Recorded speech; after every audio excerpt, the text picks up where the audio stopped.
All right, welcome Banter to Zone. the Banter Zone. Number 5. Fast Five. Fast 5. Banter Zone, Fast 5. Today is January 25th, 2015. Year of the GOAT. No Premier League action this week. Nope. Which means this week sucked. It wasn't so bad. Or did it? It wasn't so bad for me. FA Cup this week was The main- cup.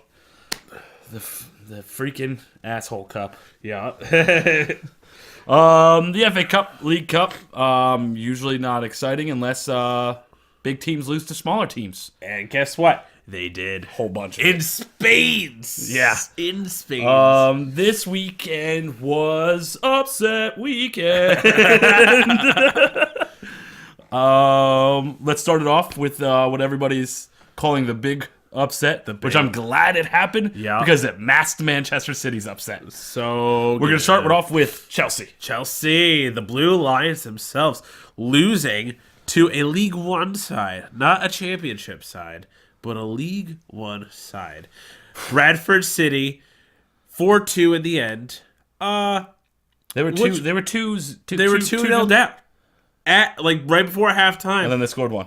Yeah, They put one They back put in the one net. back, and then you got to think at that halftime talk in the Bradford City locker room was something like, "All right, you got one. Now go get me some more, chaps," or what he calls that. They ended up putting past 4 goals. 4-2.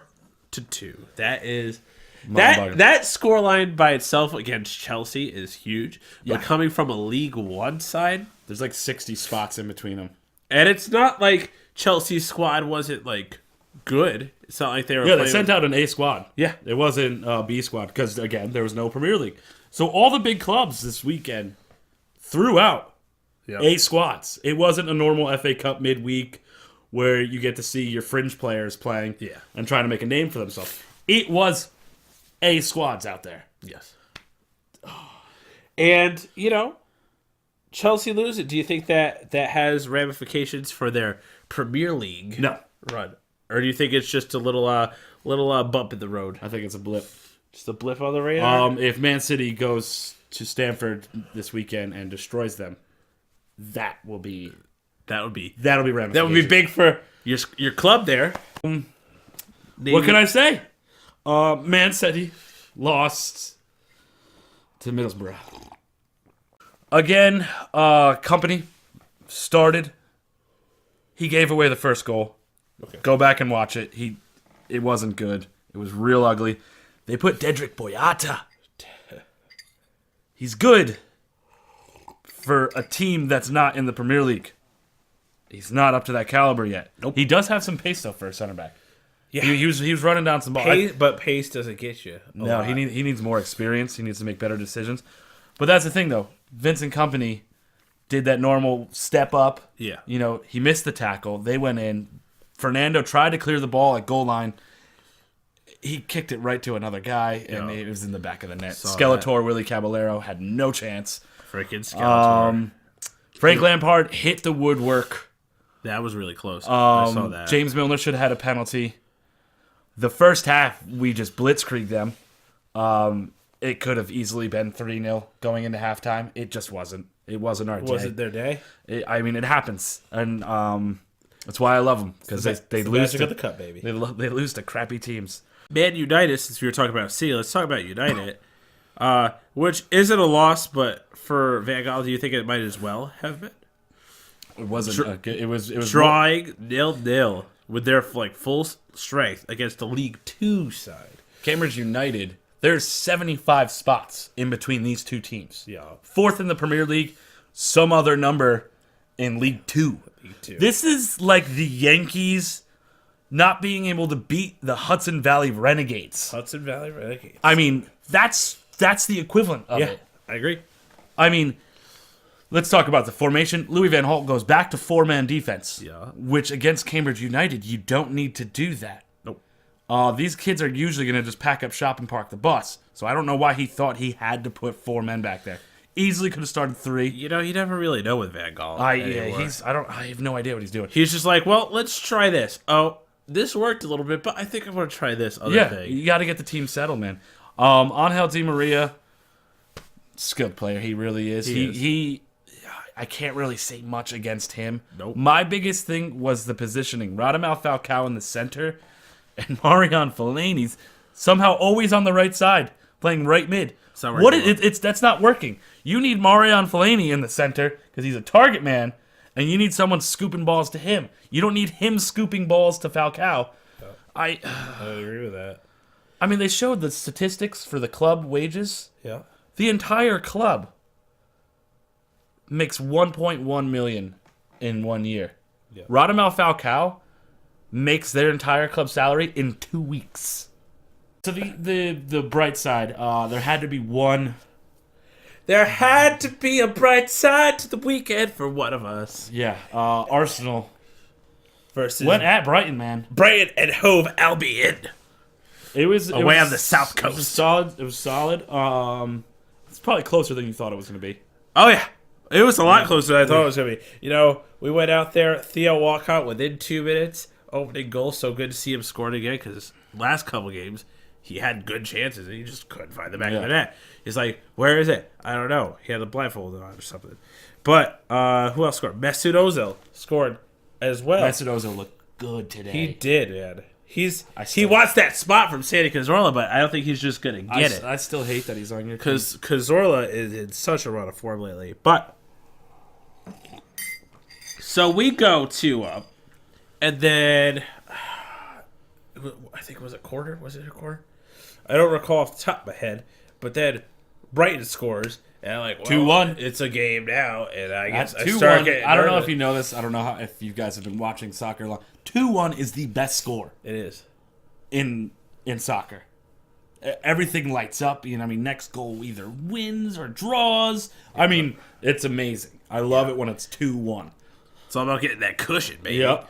And so then Arsenal goes down and gets the cushion goal. We got Thomas Rosicky, man. Oh, it was beautiful, though. He had a nice little back and forth, just got popped up, and he said, look at this volley. Let me show you. Pop! And he put it in. I was like, wailed on it. Look at the little maestro. He was like, check it out, but check is spelled C-Z-E-C-H. Check out this goal. Bow! Puts it in. Easy. Well, but then it's not easy, but I couldn't do it. No, I would never be able to do that. Then Brighton scored again. It did, and that had me nervous because I was like, 2-3. 3-1, let's go! And then they bring one back, and it's 2-3 now, and I'm like, please just hold on, please. It was a little nerve-wracking. It was because the last thing I want to see, and you were kind of talking about it before, was I don't want to see another game that we don't need to play. Yeah. Southampton losing to Crystal Palace. Thoughts? You know, it's hard to. I saw the goals from it. And, you know, credit to them. They were Shabak-tastic goals. Ooh, there we go. Marwan Shabak just, you know, doing things. I thought, you know, from what I saw, it looked like they were playing the best that they could. Yeah. Crystal Palace, man. Alan Pardew's just doing things over there at Palace. He must be sipping on their vodka. The USA unders, I believe the under-20s. Under-20s. Qualified for the World Cup. Yeah. So good weekend. Good weekend. Let's go. USA. USA. USA.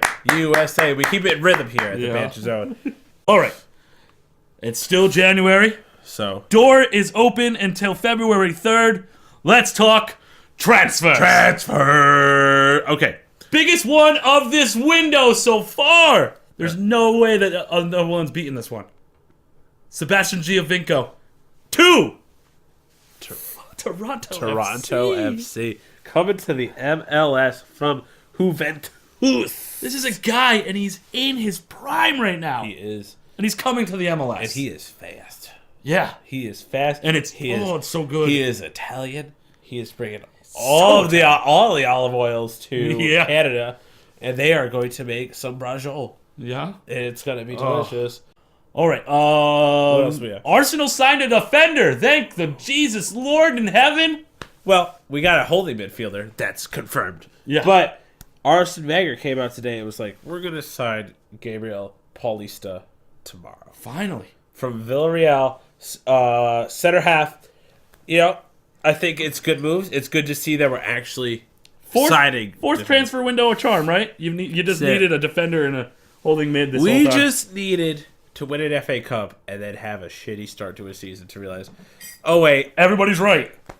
wait, guys, hold on. Are you saying that you were right the whole time? Oh. I think that's it. I believe that is it for the Banter Zone for this week. If you liked it, there's a subscribe button below. If you have something to say, there's comments below. Not like the other show, our show. Put comments below, and we'll tell you that you're wrong.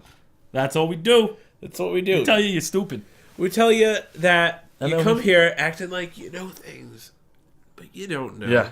I read Wikipedia this morning, and it said that you knew nothing. Nothing! Caught on sides, offsides, which is close to caught on sides. Told me a lot of things, and I believed every single one of them. No, don't ever believe caught offsides. I read it in the Mirror, Yeah. Brendan. Beautiful. Or the Guardian. But tell your friends, share it around if you like it. Ooh, a little crack in the voice there. Welcome to puberty. You know, I got my first razor the other day, and I'm really excited to give it a whirl.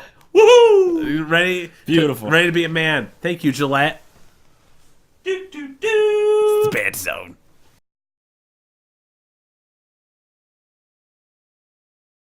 Benoit, Arkin, Benoit, Arkin, Benoit, Arkin, Benoit.